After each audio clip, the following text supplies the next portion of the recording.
Hi, my name is Minister June Rod. I was part of the evacuation group that left from New Orleans and came to Lumberton. 187 of us just to start. I was part of the coordination of the room assignments, among many other things. One good part about being part of that was able to put back people together that never lived together. It's one thing to go back and forth to church, say, how you doing, sister, brother this, brother that.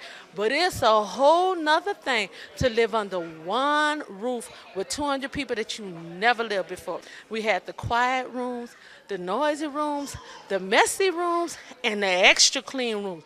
Hey, my name is Christine Leger. I was one of the ladies that stayed with Smoking for Jesus in Lumberton that traveled for Hurricane Katrina.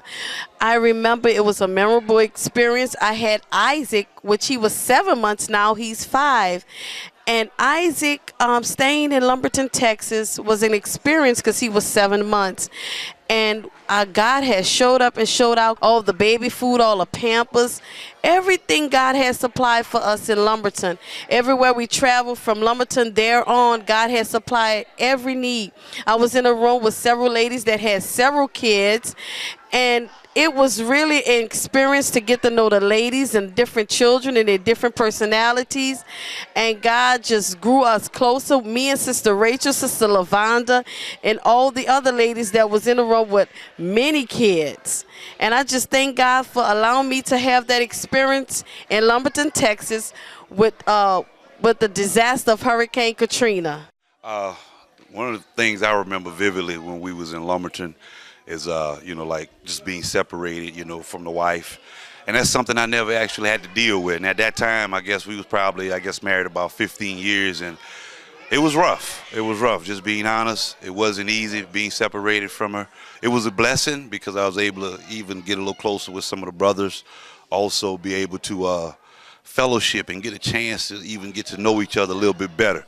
And through everything that happened, we was able to go through everything and not get into no altercations or anything like that. We had a few disagreements here and there, which is normal, but God blessed us where we was able to just be on one accord and we was able to flow.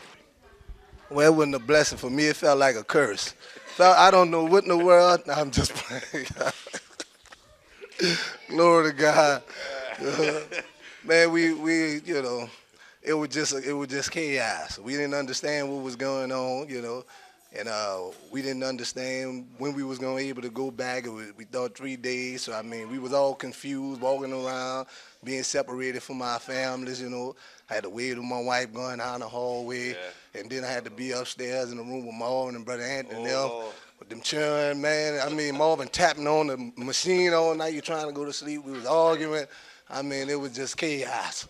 But to God be the glory. He allowed us to be knitted together. We was able to share testimonies, get personal, kind of understand each other's character because we all different in a way. And you're trying to bring all these different people in a room together as one.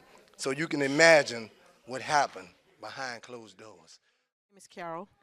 And in Lumberton, the experience that I had was in the first room that they put me in was with the little babies. And I was trying to go to sleep, and that was not working.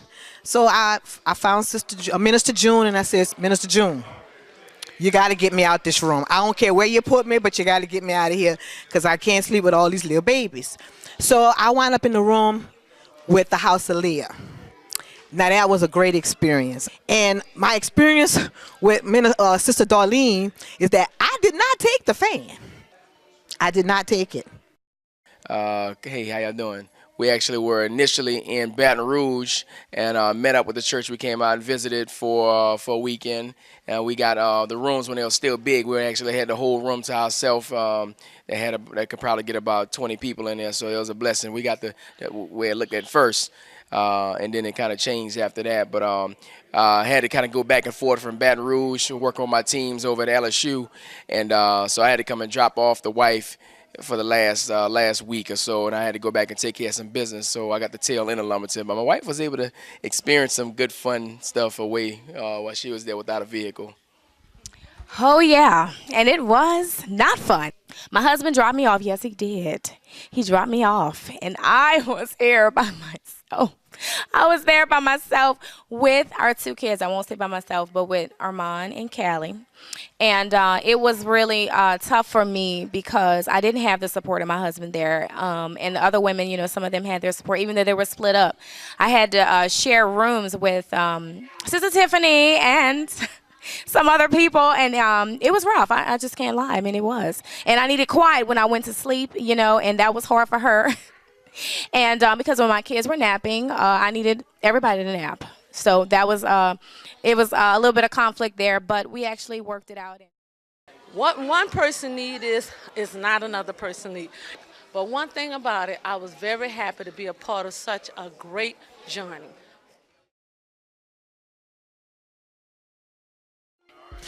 Hi, I'm Sister Tiffany, and I just want to talk about when we were in the snack shop in the Lumberton Retreat Center, how it really felt when we watched the news that night. It was breathtaking. It was really unbelievable. It was surreal. It was a dream. It was like, this is not happening. You know, I was looking at the TV and I was like, my God, you know, my home is gone. You know, where I live is gone. Where I was born is gone. You know, I couldn't believe it. It was like, what is really happening? It was, I mean, for a long time, I could not believe it. That, you know, when I looked at it and the wind was blowing and, you know, the waters just overtook the city, it was just unbelievable. Everybody was just like basically in shock. We were crying, and you know, the people were just, you know, the newscasters were talking about the devastation, and I mean, it was like a movie. Literally, it was like Independence Day or the day after tomorrow or something like that. You know, it was really devastating to everybody. And then it was like you were scared for your family. It was like, man, where's my mama? You know, where's my brother, my cousins, you know, my friends and stuff like that. I mean, you went to thinking about everybody. It was like, did they get out? You know, the phones was down and you couldn't get in contact with your family members and your friends. And I mean, it was just like breathtaking. I couldn't believe it. I mean, that night, I don't even think I slept that night. I mean, I cried that night and I couldn't sleep. It was like a horror movie.